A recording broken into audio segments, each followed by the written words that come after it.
Captain Jake Morrison stood in front of the large screen on his ship.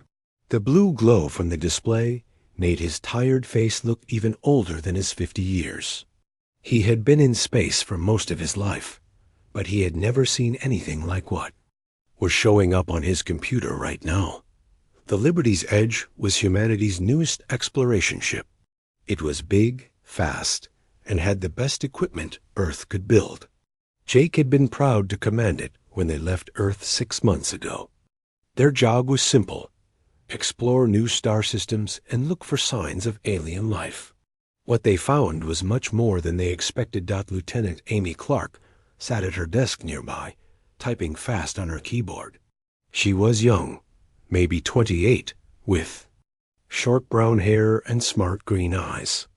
Amy was the best language expert on the ship. She could learn new languages faster than anyone Jake had ever met. For the past 3 weeks, she had been working on something that kept her awake at night. "Captain," Amy said, her voice shaking a little, "I think you need to see this." Jake walked over to her station. The screen showed rows of text in a strange alien language, with English words appearing below each line as the computer translated them. Jake started reading, and his face went white. "This can't be right," he said quietly. Amy looked up at him with scared eyes. "I checked it 50 times, sir. The translation is correct." The messages they had picked up were not about trade or peace talks like Jake had hoped. They were about harvesting. The alien words talked about quotas and shipments and the best ways to transport cargo. But the cargo they were talking about was not metal or food. It was humans. Commander Lisa Harper walked into the room just as Jake finished reading the first message. Lisa was his second in command, a tough woman who had served in Earth's military for 15 years. She had short black hair and a scar on her left cheek from an old training accident. Nothing usually surprised her, but when she saw Jake's face, she knew something was very wrong. "What is it?" she asked. Jake pointed to the screen. "Read this." Lisa read the translated text slowly. Her hands started to shake as she got to the end. "My God," she whispered. The messages were between ships of something called the Zephyrian Collective. They were discussing their latest harvest from human space. The aliens talked about humans like they were animals being collected from a farm. They mentioned how humans were good workers because they could live in harsh places and work for long hours without dying. Amy pulled up another message. "There's more, Captain, much more." The next message made Jake's stomach feel sick. It was a report about human colonies that had gone missing over the past 200 years. Earth had always thought those colonies were lost in space accidents or attacked by unknown dangers. The truth was much worse, that the colonies had been captured. The messages talked about 17 different human settlements that had been taken by the Zephyrian Collective. Over 2 million people had been stolen from their homes and forced to work as slaves. Men, women, and children were being used to mine asteroids and work in factories across alien space. Lisa sat down heavily in a chair. 2 million people, she said quietly. Amy kept reading more messages. "They talk about humans like we're the best slaves they've ever found. They say we can work in places that would kill most other species. They've been studying us for decades, learning about our bodies and how we think." Jake felt anger building up inside him like a fire. He had spent his whole life believing that humanity was reaching out to the stars with hope and friendship. The idea that aliens had been watching them and treating them like animals made him furious. "Show me everything," he told Amy. For the next hour, Amy showed them message after message. The aliens had detailed records of every human colony they had captured. They had maps showing where humans were being held. They had reports about which humans were the best workers and which ones caused trouble. The worst part was how casual the aliens sounded. They talked about separating human families like it was nothing. They discussed which humans to keep and which ones to get rid of when they got too old or sick to work. To them, humans were just things to be used and thrown.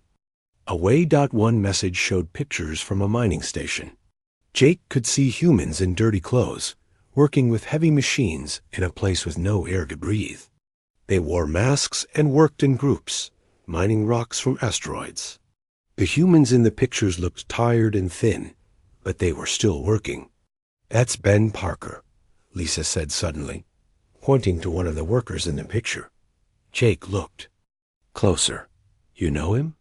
He was the chief engineer on the New Horizon colony ship. It left Earth 8 years ago. We thought it was destroyed by a solar flare.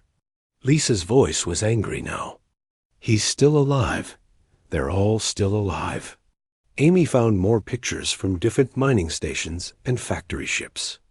In every picture, humans were working in dangerous conditions while alien guards watched them. The guards carried weapons and wore armor, but they looked relaxed, like they were not worried about the humans fighting back. Jake realized that was the aliens' biggest mistake. They thought humans were just good workers who would do what they were told. They had no idea what humans could do when they were angry and had something to fight for.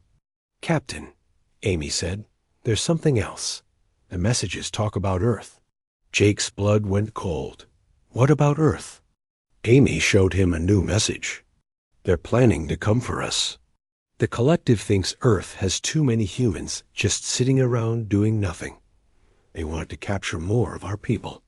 The message talked about Earth like it was a farm full of animals waiting to be collected. The aliens had been watching human space for years, waiting for the right time to move. They thought humans were not smart enough or strong enough to fight back against their advanced technology. Lisa stood up and walked to the window that looked out into space. "How many ships do they have?" Amy checked the messages. "The collective controls 47 star systems.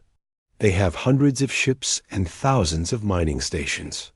But Captain, most of their military is used for capturing new species, not fighting wars. They haven't fought against anyone who could fight back in over 1,000 years." Jake made his decision. He walked to the communication station and started setting up a message to send back to Earth. This was the most important message in human history, and he knew it would change everything. "What are you doing?" Lisa asked. "I'm telling Earth the truth," Jake said. "Every human needs to know what's happening to our people. Every government, every military leader, every person on Earth needs to know that we've been prey instead of explorers." Amy looked worried. "Captain, when Earth finds out about this, there's going to be a war." Jake looked at her with hard eyes. "Good. It's time these aliens learned what happens when you take humans from their families." He finished typing the message and looked at it one more time. The message contained all the evidence Amy had found, all the pictures of human slaves, and all the information about where the missing colonies were being held. When Earth received this message, humanity would know the truth about their place in the galaxy. Jake's finger moved toward the send button. He knew that pressing it would start something that could not be stopped. Once humanity knew the truth, there would be no going back. The aliens had made one big mistake when they decided to enslave humans. They had given humanity a reason to. Unite and fight. Jake pressed the button and sent the message toward Earth. The moment humanity learned the truth, the slavers' doom was certain. The emergency alarm rang through the halls of the United Earth Council building in Geneva. President Helen Carter walked quickly down the long corridor, her high heels clicking on the marble floor. She had been woken up at 3 in the morning by a call that would change everything. The message from Captain Morrison's ship had arrived, and what it contained was more terrible than anyone could have imagined. Helen was 62 years old and had been president for 6 years. She had dealt with wars, natural disasters, and economic problems, but nothing had prepared her for this. Her hands shook slightly as she carried the data pad that contained the translated alien messages and pictures of human slaves working in space mines Admiral Kevin Stone was already waiting in the council chamber when Helen arrived. Kevin was a big man with gray hair and serious blue eyes. He had spent 40 years in Earth's Space Navy and had seen plenty of dangerous situations, but his face was pale as he looked at the evidence from the Liberty's edge. "How many people know about this?" Helen asked as she sat down at the head of the long table. "Just the senior military staff in your cabinet," Kevin replied. "But we can't keep this secret for long. Too many people will need to know if we're going to do something about it." More people started coming into the room. General Patricia Collins entered first. She was the head of Earth's military forces, a tough woman who had worked her way up from a simple soldier to the highest position in the army. Her short blonde hair was perfectly neat, even though she had been called to this meeting in the middle of the night. Dr. Nathan Cross came in next, carrying a large bag full of papers and computer tablets. Nathan was Earth's best expert on alien life forms. He was a thin man with thick glasses who had spent his whole career studying the possibility of meeting other intelligent species. He had always hoped that first contact would be peaceful. The reality was much different than his dreams. "Show them the pictures," Helen told Kevin. Kevin turned on the big screen at the front of the room. The first image showed humans working in a mining station somewhere in deep space. The people in the picture were thin and dirty, wearing old clothes and breathing masks. They were lifting heavy rocks and operating dangerous machines while alien guards watched them. General Collins stood up from her chair. "Those are our people," she said, her voice full of anger. The next picture showed families being separated on what looked like a transport ship. Human children were being taken away from their parents, while alien soldiers held weapons. One of the children in the picture could not have been more than 5 years old. Dr. Cross took off his glasses and cleaned them with shaking hands. "I always theorized that Earth's biological diversity would make us interesting to alien species," he said quietly. "I never imagined they would see us as slaves." Kevin showed them more evidence from Captain Morrison's discovery. There were detailed records of 17 human colonies that had been captured over the past 200 years. The aliens had information about which humans were good at different types of work. They had medical reports about human biology and how long humans could work in harsh conditions before they died. 2 million people, Helen said, reading from the data pad. 2 million of our people are slaves right now. The room was quiet for a long moment. Everyone was thinking about friends and family members who had left Earth on colony ships that never arrived at their destinations. All those years, people had thought their loved ones had died in space accidents. The truth was that they had been captured and forced to work for alien masters. General Collins broke the silence. "What do we know about these Zephyrian collective forces?" Admiral Stone pulled up more information on the screen. According to the intercepted messages, they control 47 star systems.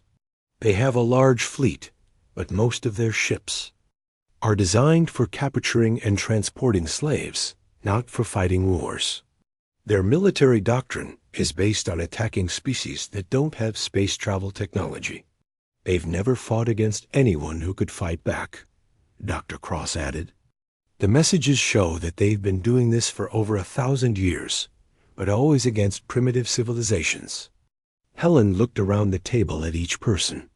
"What are our options?" "We fight," General Collins said immediately. "We mobilize every ship, every soldier, every weapon we have. We go get our people back." Admiral Stone nodded in agreement. "The fleet can be ready for combat operations within 6 months. We'll need time to retrofit our ships and train crews for this type of mission." Dr. Cross looked worried. "Their technology is more advanced than ours. The messages show they have weapons and ships that are hundreds of years ahead of what we can build." "Technology doesn't win wars," General Collins replied. "Soldiers do." and no one fights harder than someone fighting to save their family. Helen made her decision. We're going to tell the world. Every person on Earth has the right to know what happened to our missing colonies. Then we're going to bring our people home. Ma'am, Admiral Stone said carefully, when the public learns about this, there's going to be panic. People will be scared and angry. Good, Helen replied. They should be angry. Anger will unite us. 6 hours later, President Carter stood in front of cameras that would broadcast her message to every television, computer, and communication device on Earth. Behind her was the evidence that Captain Morrison had sent: pictures of human slaves, alien messages talking about harvest, quotas, and maps showing where human colonies were being held. My fellow humans, Helen began, today I must share with you the most difficult truth in our species' history. Around the world, people stopped what they were doing to listen. In offices and schools, in homes and factories, on farms and in cities, humans gathered around screens to hear what their president had to say. Helen told them everything. She explained how the missing colony ships had not been lost in accidents, but captured by aliens. She showed them the pictures of humans working as slaves in space mines. She read parts of the alien messages that talked about humans like they were animals. The reaction was immediate and powerful. In New York, people poured into the streets demanding action. In London, crowds gathered outside government buildings, waving flags and shouting for war. In Tokyo, Beijing, Mumbai, and Sao Paulo, millions of people came together with one shared feeling: rage. But something else happened that the aliens had not expected. Old enemies became friends. Countries that had been fighting each other for decades suddenly put aside their disagreements. Political parties that had been arguing about everything found something they could all agree on. Religious groups that had been in conflict for centuries united behind a single cause. Humanity had found its common enemy. General Collins watched the news reports from around the world. Factory workers were volunteering to work extra shifts to build weapons. Retired soldiers were coming back to active duty. Young people were lining up at military recruitment offices. Scientists were offering to work for free on new technologies that could help in the coming war. I've never seen anything like this, she told Admiral Stone as they watched coverage of the global response in laboratories around the world. Researchers were already studying the alien technology shown in the intercepted messages. Dr. Cross led teams of scientists who were working day and night to understand how the enemy ships and weapons worked. If humanity was going to fight advanced aliens, they needed to learn fast. Meanwhile, in a mining station millions of miles from Earth, a human prisoner named Ben Parker was listening to whispered conversations among the alien guards. Something had changed. The guards seemed nervous and worried. Shipments of new human slaves had been delayed. There were rumors that something was happening in human space. Ben had been a prisoner for 5 years, ever since his colony ship was captured. He had watched friends die in the mines and seen families torn apart. But now, for the first time since his capture, he felt something he had almost forgotten. Hope that the guards were scared. Ben could see it in how they moved and hear it in their voices when they talked to each other. Whatever was happening back on Earth, it was big enough to make the aliens worry. Ben quietly passed word to other human prisoners in his work group. Something's changed, he whispered as they worked. Earth knows about us. The message spread from prisoner to prisoner, from work group to work group, from mining station to mining station. Across alien space, humans who had been slaves for years began to believe that rescue might be coming. Back on Earth, President Carter ended her global broadcast with words that would be remembered forever. We will not abandon our people. We will not negotiate with slavers. We will bring every human home, and we will make sure this never happens again. The moment humanity knew the truth, everything changed. The aliens had made one terrible mistake. They had united the human species against them. 3 months after President Carter's broadcast, Earth looked like a completely different planet. Every major city had been transformed into a giant factory. The skylines that once showed office buildings and shopping centers now displayed massive construction sites where humans were building the largest war fleet in their history. Commander Alex Turner stood on the observation deck of the Luna shipyards, watching dozens of new warships being built at the same time. Alex was 35 years old and had been chosen to lead humanity's new rapid response fleet. He had short brown hair and calm gray eyes, but there was something hard in his expression that had not been there before the truth was revealed. Below him, thousands of workers moved like ants across the construction platforms. They worked in 3 shifts that never stopped, 24 hours a day, 7 days a week. These were not just professional shipbuilders. They were volunteers from every part of society: teachers, doctors, farmers, students, and retired people who had come to help build the fleet that would rescue their captured brothers and sisters. "The productivity numbers are incredible," said Dr. Rebecca Wright, walking up behind Alex. Rebecca was the lead scientist working on understanding alien technology. She was a small woman with red hair and green eyes, but her mind was one of the sharpest on Earth. "We're building ships 3 times faster than we ever have before." Alex nodded as he watched a new destroyer being moved from the construction bay. Fear and anger are powerful motivators. Everyone knows someone who was on one of those missing colony ships. Dr. Wright showed Alex a datapad with technical drawings. "We've made major breakthroughs in understanding Zephyrian technology." The intercepted messages included technical specifications for their ships and weapons. "The good news is that their technology is advanced, but not as advanced as we feared." "What's the bad news?" Alex asked. "They have a lot more ships than we do. Our intelligence suggests they have over 3,000 vessels of various sizes. We'll have maybe 300 ships ready for the first wave of attacks." Alex studied the technical drawings on Rebecca's pad.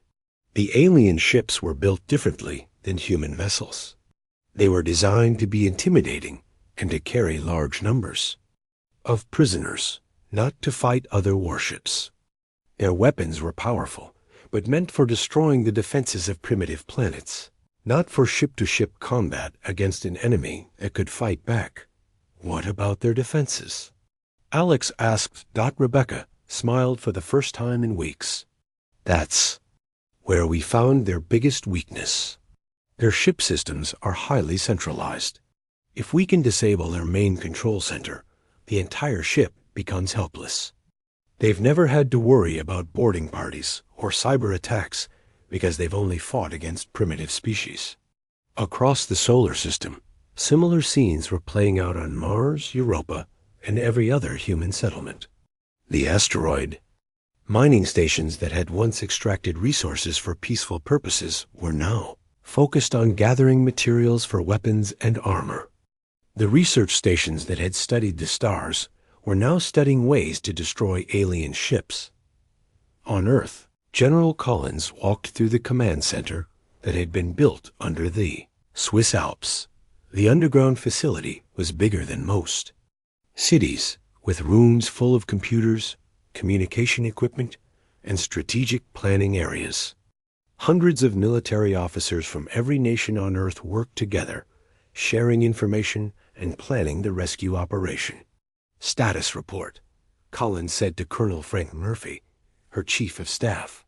"All major governments have committed their full military resources to Operation Homecoming," Murphy replied. "We have joint training exercises happening on every continent. The old national armies are becoming one human army." Collins looked at the giant map on the wall that showed the locations of known alien slave operations. Red dots marked the places where humans were being held prisoner. There were so many dots that parts of the map looked almost solid red. Intelligence update from our deep space reconnaissance drones? Collins asked. The aliens are starting to move their fleets. They know something has changed in human space, but they don't seem to understand what. Their communications show they're confused about why new human slaves have stopped arriving. Collins smiled grimly. Good. Confusion is our friend right now. Meanwhile, in the mining station designated as Harvest Point 7, Ben Parker was having the most important conversation of his life. He was talking quietly with other human prisoners during their short meal break. The alien guards had become lazy over the years, not paying close attention to what the humans were saying to each other. The guards are definitely worried about something, whispered Carol Rivers, a woman who had been captured 4 years ago. They keep getting messages that make them nervous. Ben nodded. I overheard 2 of them talking yesterday. They mentioned something about the human homeworld, an unusual military activity. I think Earth knows about us. A man named Dan Foster, who had been a soldier before his capture, leaned closer. If Earth is coming for us, we need to be ready. To help, we can't just sit here and wait to be rescued. Over the past months, Ben had been secretly mapping the layout of the mining station. He knew where the weapons were stored, where the communication equipment was located, and which areas had the weakest security. He had also been identifying which humans were strong enough and brave enough to fight when the time came. How many guards are there? Asked Carol. 42 aliens, but they work in shifts. There are never more than 15 on duty at any time. Ben replied, The problem is their weapons and armor are much better than anything we could find. Ben smiled. Weapons and armor don't matter if you can't use them. I've been watching these guards for years. They're soft and lazy. They've never had to fight for their lives. Ben looked around at the other prisoners. There were over 200 humans on this station, but many of them were weak from years of hard labor and poor food. Still, he could see something in there. Eyes that had not been there before. Hope was returning, and with it, the will to fight. We need to organize quietly, Ben said. When the rescue ships arrive, we need to be ready to take control of this station from the inside. Back on Earth, Dr. Wright made a discovery that would change everything. She was studying the alien messages when she found something that made her heart race. She ran through the corridors of the research facility to find Admiral Stone. Admiral, you need to see this immediately, she said, out of breath from running. Stone looked at the data she showed him. What am I looking at? The aliens have been studying us for much longer than we thought. They have detailed files on human psychology, human tactics, and human military history. But look at this conclusion they reached. Stone read the alien analysis of human warfare. The report said that humans were dangerous when organized, but easy to control when kept in small groups. It recommended never allowing more than 50 humans to be together at any time, and never allowing humans to have any form of leadership structure. They're afraid of us, Stone realized. Exactly. They know what we're capable of when we work together. That's why they've been so careful to keep human slaves separated and without leaders. They know that organized humans are a threat even to their advanced technology. Stone called an emergency meeting of the War Council. When he shared Dr. Wright's discovery, the room erupted in discussion. This changes our entire strategy, General Collins said. They're not just harvesting us because we're good workers.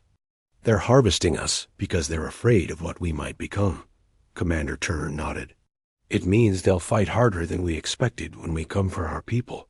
They know that if we rescue our prisoners and unite them with our military, we'll be much more dangerous. President Carter, who had been listening to the discussion, spoke up. Then we need to be ready for a real war, not just a rescue mission. They see us as a threat to their entire way of life. The meeting continued late into the night as Earth's leaders planned the greatest military operation in human history. They knew now that this was not just about rescuing prisoners. This was about proving to the galaxy that humans could not be enslaved, that humanity would fight back against anyone who tried to treat them as less than free beings. As the meeting ended, Alex Turner looked out the window at the stars. Somewhere out there, 2 million humans were waiting for rescue. They had been slaves for years, but soon they would be soldiers in humanity's army of liberation. The preparation phase was almost complete. Soon, the real war would begin. The first battle began in the Kepler 442 system at exactly 0600 Earth Standard Time. Commander Alex Turner stood on the bridge of his flagship, the Earth's Vengeance, watching as his fleet of 96 ships dropped out of hyperspace in perfect formation. The sight that greeted them was both horrible and motivating at the same time. Floating in space ahead of them was the largest slave operation they had found so far. 3 massive mining stations were connected by metal bridges, and around them floated dozens of smaller ships. According to their intelligence, over 50,000 humans were being held prisoner in this system. Today, those humans would be free. "Enemy ships detected," called out Lieutenant Sam Phillips from his station. 12 Zephyrian vessels, but they look confused. "They're not moving to attack positions." Alex smiled grimly. The aliens had been expecting trade ships or perhaps a diplomatic vessel. They had not been expecting a fully armed human battle fleet to appear without warning. Their confusion would not last long, but it gave the humans the advantage they needed. "All ships, begin the attack," Alex ordered into his communication device. The human fleet moved forward like a pack of wolves. Their ships were smaller than the alien vessels, but they were faster and more maneuverable. The humans had learned from studying captured alien technology that the Zephyrian ships were built to intimidate and transport, not to fight other warships. First alien ship that tried to respond was destroyed within minutes. Human missiles and energy weapons tore through its shields like they were made of paper. The alien crew had never faced an enemy that could fight back with advanced technology and military tactics. Captain Susan Rodriguez, commanding the destroyer New Freedom, led her ship straight into the middle of the alien formation. Susan had lost her brother when his colony ship disappeared 8 years ago. Now she was getting her revenge. "Target their command ships first," she ordered her weapons officer. Dr. Wright was right about their centralized control systems. The battle was over in less than an hour.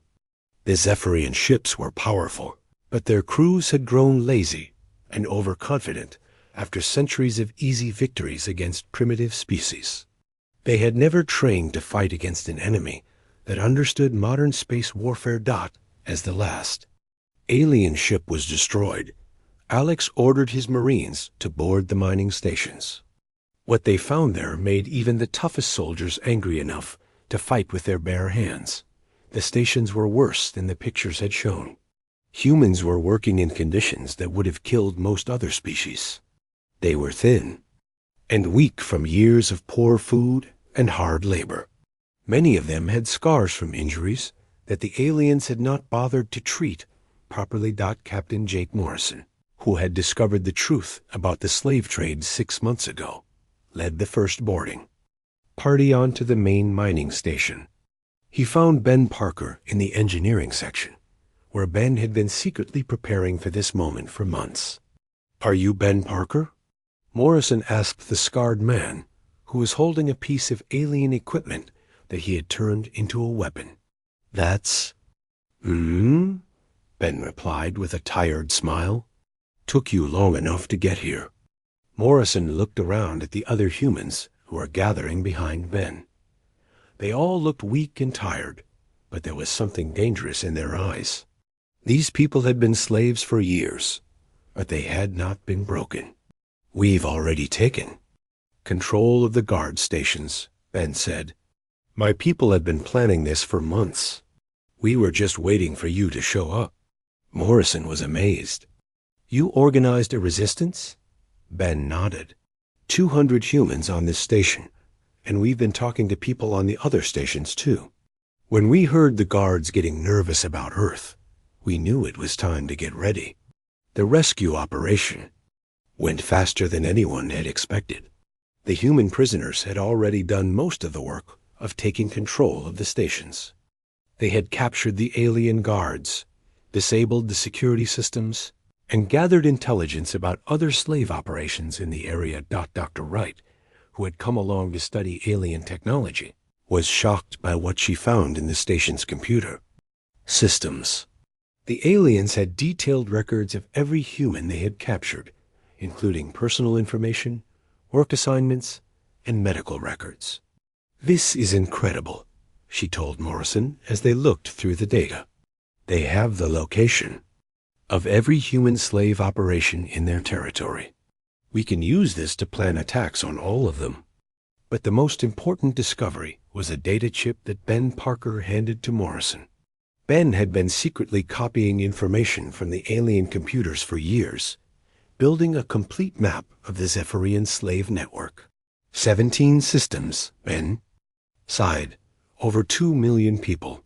I know where they all are. General Collins, monitoring the battle from Earth, watched as reports came in from similar attacks happening across space. Human fleets were striking slave operations in 12 different star systems at the same time. The aliens had never faced coordinated attacks like this before. "Status report from all task forces," she ordered. The reports were better than she had dared to hope. Human forces were winning every battle. The alien ships were being destroyed or captured, and the slave stations were being liberated one by one. More importantly, the freed human prisoners were not just sitting around waiting to be rescued. They were joining the fight. Carol Rivers, who had been a prisoner with Ben Parker, was now helping to plan attacks on other stations. Her knowledge of alien routines and weaknesses was proving invaluable to the human military leaders. "The guards on Station 7 always take their break at the same time," she told the Marine commanders who were planning the next assault. "If you hit them then, half their security force will be in the mess hall." Dan Foster, the former soldier, was leading groups of freed prisoners in combat operations. Despite being weak from years of slavery, the former prisoners fought with a fury that surprised even the human Marines. "They know every corridor, every hiding place, every weakness in these stations," Foster told Commander Turner during a planning meeting. "Give us weapons and we'll take any target you want." The alien response, when it finally came, was desperate and disorganized. Zephyrian military commanders, who had not fought a real war in over 1,000 years, tried to use tactics that had worked against primitive species. They sent large, slow ships to intimidate the humans into surrendering. The humans responded by destroying those ships before they could even get into weapon range. Admiral Kevin Stone, commanding the main battle fleet, watched as a massive Zephyrian dreadnought was torn apart by human missiles. The alien ship was 3 times larger than any human vessel, but it was designed to scare enemies, not to fight them. "They still don't understand what they're dealing with," Stone said to his staff officers. "They think this is like their other conquests." The truth was becoming clear to military leaders on both sides. The Zephyrian collective had built their entire civilization on enslaving species that could not fight back. They had weapons and technology, but they had no idea how to use them against an enemy that was actually trying to kill them. The humans, on the other hand, had spent their entire history fighting wars against each other. They understood tactics, strategy, and the will to fight when everything was at stake. Now that they were united against a common enemy, they were unstoppable. By the end of the first week of fighting, human forces had liberated 15 slave operations and rescued over 300,000 prisoners. Every freed human became another soldier in the cause, and every victory made the next battle easier. Ben Parker, now wearing the uniform of a human liberation officer, stood on the bridge of a captured alien ship. Around him, former slaves were, learning to operate alien technology, while human engineers figured out how to use the enemy's own weapons against them. "How does it feel to be free?" Morrison asked him. Ben looked out at the stars through the ship's windows. "It feels good. But we're not done yet. There are still almost 2 million of our people out there, and I'm not stopping until every single one of them is free." The war was just beginning, but the outcome was becoming clear. The aliens had made one terrible mistake when they decided to enslave humanity. They had united the most dangerous species in the galaxy against them. 6 months after the first battle, the war was effectively over.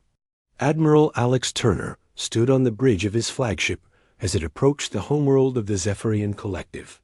The planet below looked beautiful from space, with blue oceans and white clouds, but Turner knew that the cities on its surface had been built with the labor of enslaved species from across the Yampo galaxy. The Collective's leadership had tried everything to stop the human advance. They had offered peace treaties, prisoner exchanges, and even tribute payments. President Carter's response had been broadcast across the galaxy in dozens of alien languages. There will be no negotiation with slavers. Now the human fleet hung in orbit around the Collective's most important world, and the aliens were finally beginning to understand what they had awakened when they chose to enslave humanity. "Incoming transmission from the planet," reported communications. "Officer Lisa Grant, the Collective Council wants to speak with you directly." Turner looked at the alien faces that appeared on his screen. They were tall, thin creatures with pale blue skin and large black eyes. For over 1,000 years, these beings had considered themselves the masters of this part of the galaxy. Today, they looked terrified. "Human Commander," the lead alien said in broken English, "we are prepared to release all remaining human prisoners in exchange for an immediate ceasefire." Turner's response was cold and direct. "You will release all prisoners of every species, not just humans. You will surrender your military fleet. You will submit to trials for crimes against sentient beings. These are not negotiations. These are the terms of your surrender." The alien leader's face showed confusion and fear. "But we are offering you everything you came for. Your people will be free." "This stopped being about just our people months ago," Turner replied. "We've seen your records. We know about the other species you've enslaved. This ends now, completely and forever." The communication ended, and Turner gave the order to begin orbital bombardment of the Collective's military installations. The aliens had been given their chance to surrender peacefully. They had chosen to refuse, Captain Ben Parker now commanding. The liberation ship Freedom's Call led the ground assault on the planet's surface. Behind him came 2,000 human Marines, half of whom had been slaves just months before. They moved through the alien cities with precision and purpose, securing government buildings and military bases. The alien resistance was weak and disorganized. The Collective's military had been designed to intimidate primitive species, not to fight a determined enemy with advanced weapons and tactics. Most alien soldiers surrendered when they saw human forces approaching. Ben found the Collective's central command facility in the heart of their capital city. Inside, he discovered something that made him understand the true scope of what humanity had accomplished. The building contained archives with records of every enslaved species in the Collective's territory. Dr. Rebecca Wright, who had come to study the alien technology, stood in the archive chamber reading file after file. "Ben, you need to see this," she said, her voice full of shock. The records showed that the Zephyrian Collective had enslaved over 300 different species in the past millennium. Some species had been completely wiped out through overwork and harsh treatment. Others had been reduced to just a few thousand individuals scattered across mining stations and factory ships. 300 species? Ben said quietly. How many beings is that? Rebecca checked the numbers on her datapad. Billions, maybe tens of billions of people enslaved over the centuries. Ben felt a mixture of rage and sadness as he looked through the files. Humanity had not been the collectives, only victims. They had been just the latest in a long line of species that had suffered under alien oppression. General Patricia Collins arrived on the planet 3 days later to oversee the trials that would determine the fate of the collective's leaders. The trials were broadcast across the galaxy, allowing every species to see justice being served to their former oppressors. The evidence was overwhelming. The aliens had detailed records of their crimes, including videos of slave auctions, medical experiments on prisoners, and the deliberate destruction of entire civilizations that had tried to resist capture. President Helen Carter addressed the galaxy during the trial proceedings. She stood before representatives of dozens of species, many of whom had never seen a human before. "Today marks the end of an age of darkness in this galaxy," she said. "The Zephyrian Collective built their civilization on the suffering of others. They believe that might makes right, that advanced technology gives them the right to enslave those who are different. They were wrong. The trials lasted for weeks, but the outcome was never in doubt. The collective's leaders were found guilty of crimes against sentient life. Their punishment was exile to a harsh prison world where they would spend the rest of their lives doing hard labor, just like their former victims. But the most important outcome of the war was not the punishment of the guilty. It was what humanity did for the freed prisoners of all species. Dr. Nathan Cross had been working with alien refugees since the first liberation missions. He established medical centers on dozens of worlds to help former slaves recover from years of abuse and neglect. Many of the freed aliens had never received proper medical care while they were prisoners. "The physical healing is just the beginning," Nathan told his medical teams. "Many of these people have been slaves for their entire lives. They don't know how to be free." Carol Rivers, who had been a prisoner herself, led programs to help former slaves learn new skills and find new homes. She worked with refugees from species that humanity had never even heard of before the war, helping them rebuild their lives and reconnect with any surviving family members. "Freedom is more than just not being a slave," she explained to a group of young aliens who had been born in captivity. "Freedom means having choices, having hope, having a future that you control." The galaxy began to change in ways that no one had expected. Species that had been enemies for centuries started working together to hunt down remaining slave operations. Worlds that had been isolated began opening their borders to refugees, and trade. Earth became the center of this new galactic community. The planet that had once been seen as a primitive backwater was now recognized as the world that had liberated the galaxy from its greatest oppressor. Commander Jake Morrison, the man who had first discovered the truth about human slavery, was given command of the new Galactic Liberation Fleet. His job was to continue searching for hidden slave operations and to ensure that nothing like the collective could ever rise again. "We found evidence of at least 12 other slavery networks operating in distant parts of the galaxy," he reported to President Carter during a security briefing. "Some of them have been active for thousands of years." Carter nodded. "Then we have more work to do. Humanity will not rest while any sentient being is held in chains." The irony of the situation was not lost on anyone who understood the full story. The Zephyrian Collective had targeted humanity specifically because they were afraid of what humans might become if left to develop freely. The aliens had recognized humanity's potential for both creation and destruction, and they had chosen to enslave them rather than face them as equals. By trying to prevent humanity from becoming a galactic power, the slavers had actually guaranteed it. The moment they took the first human prisoner, they had started a chain of events that would lead to their own destruction and the liberation of the entire galaxy. Ben Parker stood in the memorial garden that had been built on the former collective. Homeworld. Around him were monuments to every species that had been enslaved, with the names of billions of victims carved in stone. At the center of the garden was a simple plaque with words in every known language. Never again will any being be enslaved. This we swear in the memory of all who suffered and died under the oppressor's chains.